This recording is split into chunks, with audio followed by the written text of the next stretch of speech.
ఈ వీడియోలో how to study effectively అనే టాపిక్ మీద మాట్లాడుకుందాం.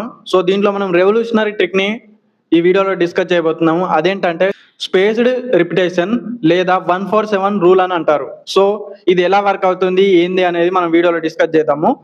1-4-3 కాదు, 1-4-7. సో దీన్ని మనం ఎలా యూజ్ చేయొచ్చు అండ్ మన మార్క్స్ ని ఎలా స్కోర్ చేయొచ్చు అనేది మనం ఈ వీడియోలో తెలుసుకుందాము. మన బ్రెయిన్ ఎలా వర్క్ అవుతుందంటే కొన్ని అనవసరమైన విషయాలను మన బ్రెయిన్ అనేది డిలీట్ చేస్తూ పోతుంది. దానివల్ల ఏమవుతుందంటే మనం కొత్త విషయాలను తొందరగా నేర్చుకోవచ్చు. స్పేస్డ్ రిపిటేషన్ వల్ల మనం ఏం చేయొచ్చు అంటే మనం చదివిన దాన్ని ఎక్కువ రోజులు గుర్తుంచుకోవచ్చు. సో మనం ఈ ట్రిక్ ని మనం ఎలా యూజ్ చేయాలంటే డే 1లో మనం చదివిన తర్వాత నైట్ టైంలో వన్ టైం రివిజన్ చేయాలి. అదే మళ్ళీ డే 4లో మనము మళ్ళీ ఇంకోసారి రివిజన్ చేయాలి. అండ్ డే 7 అంటే 1 వీక్ తర్వాత మళ్ళీ ఒకసారి రివిజన్ చేయాలి. ఇలా మన బ్రెయిన్ కి రిపిటేషన్ కావడం వల్ల ఏమవుతుందంటే ఆ మ్యాటర్ ని డిలీట్ చేయకుండా మన బ్రెయిన్ ఇదేదో ఇంపార్టెంట్ మ్యాటర్ అనుకొని గుర్తుంచుకుంటుంది. సడన్ టైం తర్వాత మనం మళ్ళీ రిపీట్ చేస్తున్నాం కాబట్టి ఆ బ్రెయిన్ ఏమనుకుంటుంది అంటే ఈ మ్యాటర్ అనేది ఇంపార్టెంట్ కావచ్చు, అందుకే మనోడు రిపీటెడ్ గా చదువుతున్నాడు కాబట్టి దీన్ని గుర్తుంచుకోవాలని గుర్తుంచుకుంటుంది.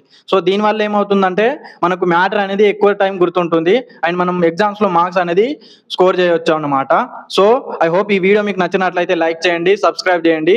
ఎందుకంటే ఇలాంటి ఇంట్రెస్టింగ్ వీడియోస్ నేను మళ్ళీ తీసుకురాబోతున్నాను. మీ లైఫ్ లో వాల్యూ యాడ్ చేసే వీడియోస్ మిస్ అవ్వకుండా ఉండాలంటే నా ఛానల్ సబ్స్క్రైబ్ చేయండి.